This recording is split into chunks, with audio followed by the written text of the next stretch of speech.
Trabalhos da Justiça Goiana são transferidos para a cidade de Goiás. Veja a inauguração do Fórum de Planaltina de Goiás. Conheça a história da Biblioteca do Tribunal de Justiça do Estado de Goiás. E no Justiça em Foco de hoje, vamos receber o diretor-geral do Tribunal de Justiça do Estado de Goiás, Dr. Wilson Gamboge Júnior. Ele vai falar sobre o plano de obras do Tribunal de Justiça.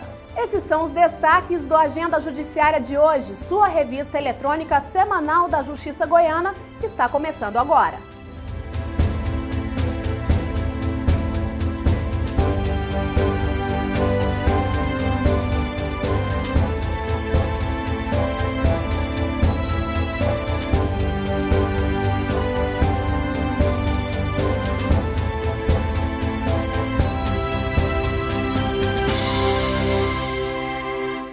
Trabalhos do Tribunal de Justiça do Estado de Goiás são transferidos para a cidade de Goiás. Acompanhe. No dia da padroeira da cidade de Goiás, Nossa Senhora de Santana, os três poderes, legislativo, executivo e judiciário, foram transferidos para a antiga capital. O presidente do Tribunal de Justiça do Estado de Goiás esteve presente na cerimônia de transferência e falou da importância desse evento. Além de toda essa questão emblemática, da antiga capital, séculos de história, o Tribunal de Justiça também começou aqui, vamos dizer assim. Então é um momento muito especial, para os poderes, executivo, legislativo, judiciário.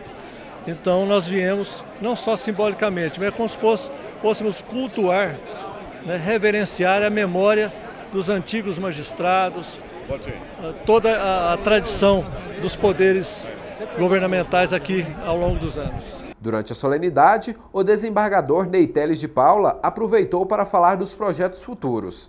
No próximo ano, começa a construção de um novo fórum e a reforma do Juizado Especial Cível e Criminal. Conforme eu disse no discurso, consta a previsão orçamentária para lançamento, para licitação no próximo ano, de um prédio de juizado para 2 juízes, e também um outro prédio também, quer dizer, as instalações ampliando, porque nós temos as instalações antigas, clássicas, tradicionais aqui, mas as necessidades estão aumentando, a demanda por justiça, o número de processos, isso é intenso. E Goiás merece essas obras e muita coisa mais. Fundada em 1727, a antiga Vila Boa e agora cidade de Goiás completa 286 anos. A transferência simbólica da capital acontece anualmente desde 1961, sempre nos dias 26 e 27 de julho.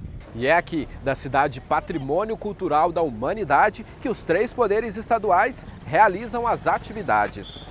Além dos chefes dos poderes, estiveram presentes o desembargador Norival Santomé, o juiz Sebastião Fleury, que representou o Tribunal Regional Eleitoral, o juiz Henrique Lins Galvão de Lima, diretor do foro local, entre outras autoridades municipais e estaduais.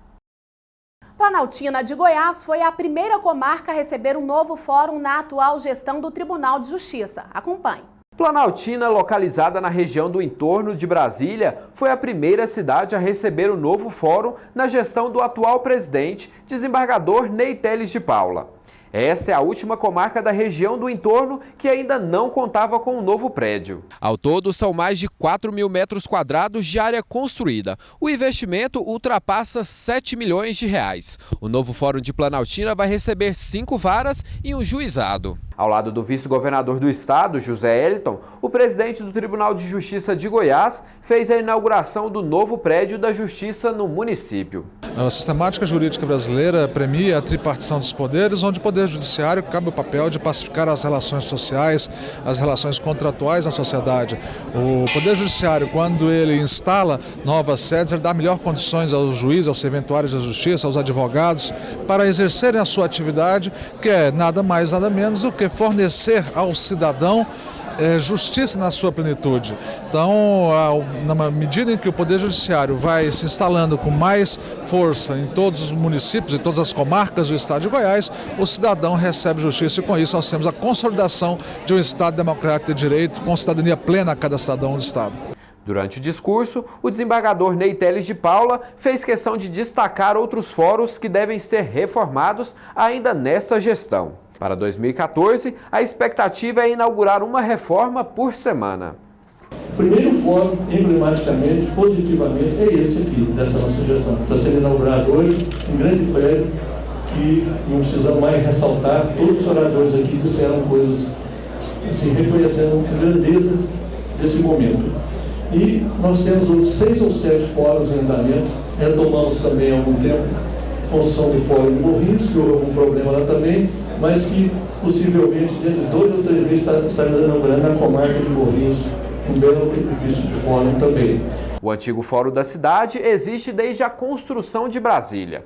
O pequeno espaço abrigava mais de 12 mil processos existentes na comarca. Agora, com um ambiente maior, até mesmo a Ordem dos Advogados do Brasil, subseção Planaltina, vai ter espaço garantido. Os advogados agora vão ter como trabalhar, como atender os seus advogados, inclusive clientes, os advogados novos que não têm um escritório montado, agora vai ter uma sala reservada que nós não tínhamos, agora nós temos dentro do fórum. Então vai ter como atender toda a clientela, para quem não tem a sua sala montada, dentro do próprio fórum. Então isso é excelente para advogado, para a comunidade que não tinha, agora vai ter. Quem também comemorou a inauguração do novo fórum foi o diretor do fórum local, juiz Carlos Fernandes de Moraes. As estruturas físicas do fórum elas são essenciais para que os processos tramitem de forma mais célere. Veja, se um servidor que é a massa do Poder Judiciário, aquele que carrega todo o potencial de processos e faz com que eles tramitem de forma mais rápida, se eles não têm uma qualidade de vida no trabalho, aqueles processos não vão andar. E se ele tem uma cadeira melhor, uma mesa melhor, se eles têm computadores novos, com velocidade de internet mais rápida, se isso tudo é possível, se isso tudo existe, os processos vão tramitar com velocidade que nem se compara com o fórum anterior. Não tivemos tempo ainda de fazer nessa nossa gestão, são só 3 meses até agora, para ver as demandas onde precisa mais juízes nessas comarcas todas em redor de Brasília, para a gente propor projeto de lei, que poderemos ter a alteração legislativa, né, para criar mais varas. Aqui me parece que está completo o número. Pela estatística que eu li agora há pouco, que eu mencionei daqui, o número quantitativo de juízes aqui é suficiente, em princípio. Eu quero viajar com meus sobrinhos e a agência de viagem, eles são menores e a agência de viagem não permite. O que eu devo fazer? Se você pretende viajar acompanhado de um menor, que seja seu parente, um sobrinho, e há essa dificuldade do embarque porque o menor, ele evidentemente não pode viajar sozinho. Então você deve procurar o juizado da infância e da juventude. Ali você terá todas as orientações necessárias de como proceder, qual a documentação que você deve levar e o que é exigido. Normalmente pode comparecer num VaptVupt, por exemplo, lá tem um órgão nessa área do juizado da infância e da juventude que vai te passar toda a orientação naquilo que precisa. Eu fiz um contrato com uma empresa de telefonia e ela falou que ia funcionar em todos os estados, só que não funcionou. Como que eu poderia resolver isso? Quando você faz um plano de compra com uma instituição telefônica, você vai adquirir, por exemplo, um celular. E esse celular foi lhe garantido que pegaria em qualquer lugar do país. E às vezes você tem o deslocamento e tem o dissabor de não ter isso. Verifique bem na compra o contrato, o que fala o contrato a respeito daquilo. Caso não dê certo, como é uma relação de consumo, você pode ir até a operadora e lá fazer a devida reclamação para ver se resolve a questão lá administrativamente. Porém, se não for resolvido, resta ainda procurar o PROCON, que é o órgão de defesa do consumidor. E caso ainda não dê certo, pode bater, portanto, às portas da Justiça e buscar o Poder Judiciário para propor uma ação específica. No próximo bloco, você confere a história da Biblioteca do Tribunal de Justiça do Estado de Goiás. É daqui a pouco.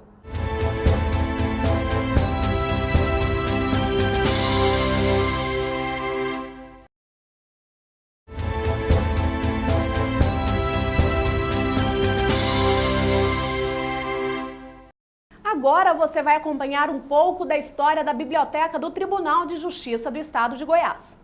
Livros do início do século XX fazem parte do acervo da Biblioteca do Tribunal de Justiça de Goiás. São mais de 600 obras e 11.000 revistas. Grande parte do material é relacionado à área jurídica, o que tem atendido a necessidade do público que visita o local. Eu uso a biblioteca por ela ser uma biblioteca bem organizada, tem um acervo de livros satisfatório, é cômodo para mim. Eu sou estagiário de Direito, então venho sempre ao fórum. Nos horários vagos eu acabo utilizando a biblioteca. Com quase 4.500 usuários cadastrados, a biblioteca fica aberta de segunda a sexta-feira, das 8 da manhã às 6 da tarde. Alunos de Direito aproveitam o espaço para estudar e conhecer um pouco da Justiça goiana. Quando a pessoa for servidora, ela vem, traz um documento de identidade, aí a gente atualiza os dados no sistema, que tem um sistema próprio da biblioteca. Ela pode pegar 4 livros e aí fica durante uma semana e pode renovar esse empréstimo por mais uma semana. A gente também faz o empréstimo para quem é estagiário do tribunal. Aí, no caso, tem que trazer uma declaração lá da central de estágio, falando direitinho o que está vinculado com o tribunal, que nessa declaração vai vir o número da matrícula e tudo. Aí as regras são as mesmas. A gente tem um público que não é servidor e nem estagiário. Eles vêm e utilizam a biblioteca para estudo. Aí pode utilizar os livros que estão disponíveis aqui, só que eles não podem ser retirados da biblioteca. A 11ª Jornada Jurídica do Poder Judiciário de Goiás debateu temas atuais. Confira. O presidente do Tribunal de Justiça do Estado de Goiás, desembargador Ney Teles de Paula, participou da abertura oficial da 11ª Jornada Jurídica do Poder Judiciário. O evento foi realizado no auditório da Associação dos Magistrados do Estado de Goiás e contou com a presença de servidores, estudantes e estagiários da Justiça goiana. Primeiro, o interrelacionamento, se conhecem, trocam experiências, ouvem belas palestras, interagem, e tem um sentido social muito profundo. Nós somos uma família judiciária em Goiás, uma família muito grande, Foi mencionado aqui, nós somos 6.800 funcionários, todo o estado. O evento Jornada Jurídica já está em andamento desde 2004. Este ano foi organizado pela Diretoria de Recursos Humanos do Tribunal de Justiça e teve 300 inscritos. O maior objetivo dessa jornada jurídica é o complemento do conhecimento acadêmico do profissional da área do direito. São profissionais do Poder Judiciário, magistrados, promotores, do Ministério Público, delegados, são pessoas da área jurídica que nos concedem esse conhecimento deles sem nenhum ônus. Nós não pagamos absolutamente nada pelos palestrantes. Já tivemos palestras de vários advogados, de ministros inclusive, e eles vêm para fornecer esse conhecimento deles, aumentando o conhecimento acadêmico do profissional de direito. Magistrados deram palestras e abordaram vários temas. A juíza Maria do Socorro, do Juizado da Infância e Juventude de Goiânia, destacou a importância da adoção. As pessoas precisam se conscientizar da importância, porque o artigo 227 da Constituição vale dever da família, da sociedade e do Estado. Garantir com absoluta prioridade direito à vida, à saúde e dentre esses direitos fundamentais é o direito da convivência familiar. A criança que está abrigada, ela não tem essa garantia.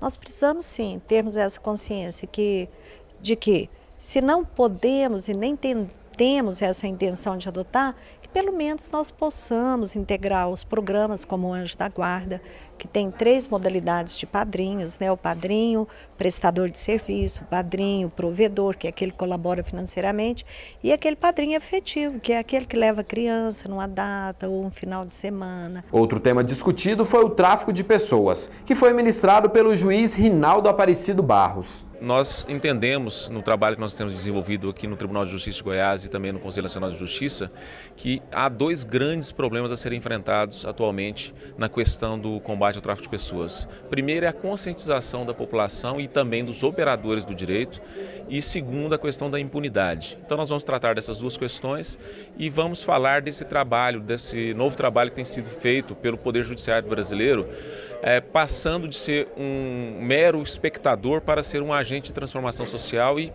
partir para o enfrentamento direto ao tráfico de pessoas. É muito importante essa nova postura do Poder Judiciário de deixar a inércia para desenvolver ações realmente eficazes no combate a esse mal que envergonha a humanidade. Em seguida, o juiz Gesseir Coelho de Alcântara, da primeira vara criminal da capital, abordou o tema Novo Código Penal Brasileiro. O nosso Código Penal é de 1940, então, evidentemente que algumas alterações se fazem necessárias há muito tempo. Então eu vou abordar esse assunto na palestra, eu acho que é importantíssimo para a vida profissional e para a vida dos estudantes também, uma jornada como essa, para que então as pessoas possam se inteirar a respeito desse tema. Você conhece os termos jurídicos? Quer saber e entender o significado de alguma palavra? Pois então, papel e caneta na mão, que o quadro Juridiquês está começando agora.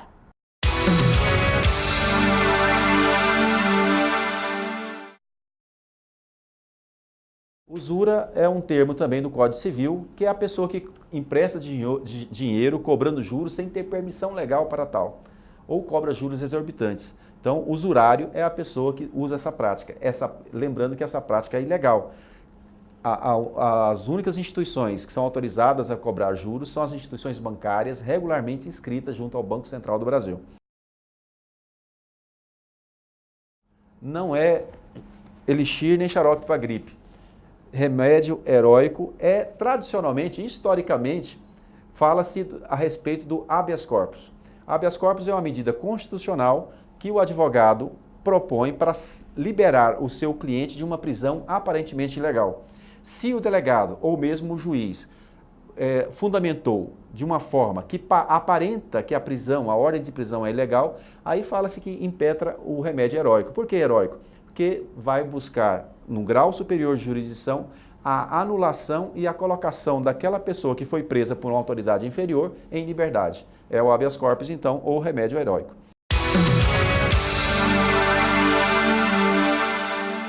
O Agenda Judiciária faz um pequeno intervalo e na volta você confere um bate-papo sobre o plano de obras do Tribunal de Justiça.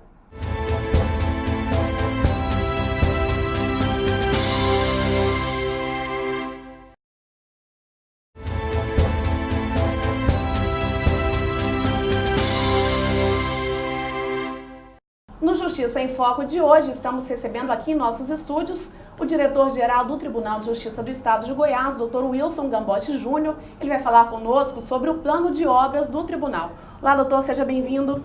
Olá, tudo bem, obrigado. Como foi definido o plano de obras do Tribunal nessa gestão? O plano de obras, na verdade, é uma construção coletiva. Ele se iniciou, na verdade, em gestões anteriores. No início dessa gestão, assim que o desembargador Ney Teles ascendeu à condição de presidente, ele conclamou a equipe de obras, que tinha sofrido algumas alterações, pequenas alterações pontuais, para verificar as necessidades mais candentes, digamos assim. E o plano de obras, entregue agora recentemente, junto com o planejamento estratégico do tribunal, apresenta a eleição desses critérios objetivos e o resultado dessa eleição, que é o plano na forma como ele se encontra consolidado, com as obras distribuídas nesse exercício de 2013 e também no exercício de 2014. Para o tribunal aqui em Goiânia especificamente, quais são as previsões de reforma, o que foi definido para essa gestão? Goiânia, a principal obra em curso é a construção do Foro Cível, né? São 87 milhões de reais, 57 mil metros quadrados, né? Fora o Foro Cível, há também, por exemplo, no Juizado da Infância e da Juventude, a construção de um auditório. Essa obra está prevista, um custo estimado de pouco mais de 400 mil reais. Ainda aqui para Goiânia, é em curso, e essa obra deve ser executada no início do próximo exercício, duas intervenções contíguas a esse prédio aqui. Do lado esquerdo do prédio, aqui do lado da Rua 1, será ampliado o auditório do Tribunal Pleno e o próprio Tribunal Pleno. Do outro lado, do lado da 101, a construção, um clamor antigo quanto à necessidade de estacionamento para servidores, advogados, magistrados, enfim, há uma dificuldade enorme na região aqui de encontrarmos vagas e nela haverá 670 vagas de estacionamento. E nesse mesmo edifício nós construiremos também um refeitório, também um pleito antigo, a necessidade que tenhamos mais que um refeitório, um restaurante mesmo. Então será ali um espaço de convivência nessa área destinada a restaurante. Tá certo. Agora falando das comarcas do interior, tem algumas prioridades, tem algumas comarcas que estão com maiores necessidades que outras? Como é que foi definido essa questão do interior? Eu destaco, por exemplo, para esse ano, a reforma na comarca de Anápolis. É a segunda maior comarca do estado, o prédio... A demanda grande. A demanda enorme, né? Essa reforma está prevista para esse ano e são mais de 2 milhões de reais essa intervenção. É o custo da construção, por exemplo, de uma vara em comarca de entrância inicial. Para o ano que vem, a maior intervenção no sentido de reforma é a comarca de Senador Canedo. Nós não conseguimos no orçamento desse ano priorizar essa comarca, mas ela será priorizada no início do próximo exercício. E fora isso, com relação ao anterior, nessa questão do plano de obras, existem construções novas esse ano, são 5 comarcas, e as 5 últimas comarcas no ano que vem. Tá certo. Agora, doutor, outro ponto importante é a questão da segurança nas comarcas. Como esse assunto tem sido tratado e a preocupação do tribunal em relação a isso? O que nós vamos fazer nesse primeiro momento é uma licitação, uma contratação, esse edital, nós estamos agora ultimando o termo de referência, já a assessoria policial militar, coadjuvada pela diretoria administrativa, já trabalharam exaustivamente no termo de referência e acreditamos que agora no início de agosto nós iremos licitar seguranças armados e desarmados para todas as comarcas do estado. O termo de referência caminha no sentido de que as comarcas em que nós temos históricos de problema com segurança recebam esse aporte de servidores contratados, de terceirizados, na verdade, que ficariam armados por 24 horas. E nas comarcas sem esse histórico, nós teremos o vigia, né, o servidor com essa atribuição, né, de guarda, contratado para ficar 24 horas, mas desarmado. Tá certo, doutor. Parabéns pelo trabalho, obrigada pela presença aqui no programa. Pois não. Obrigado. Esse foi o Justiça em Foco de hoje com o diretor-geral do Tribunal de Justiça do Estado de Goiás, Dr. Wilson Gamboge Júnior. Até o próximo. Confira agora algumas decisões importantes do Judiciário goiano.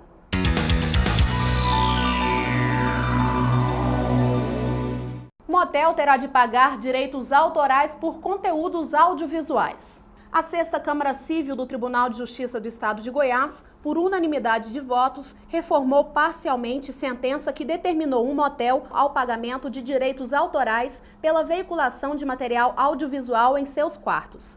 A modificação tem por objetivo garantir ao Escritório Central de Arrecadação e Distribuição o recebimento do valor devido. Cooperativa terá de devolver parcelas de cliente que desistiu do apartamento.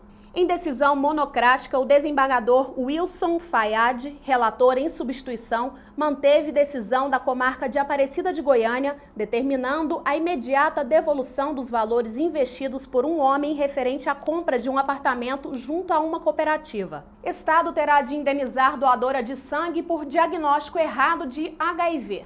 O Tribunal de Justiça do Estado de Goiás manteve sentença da comarca de Trindade, que condenou o Estado ao pagamento de R$20 mil por danos morais em razão de erro em exame de HIV.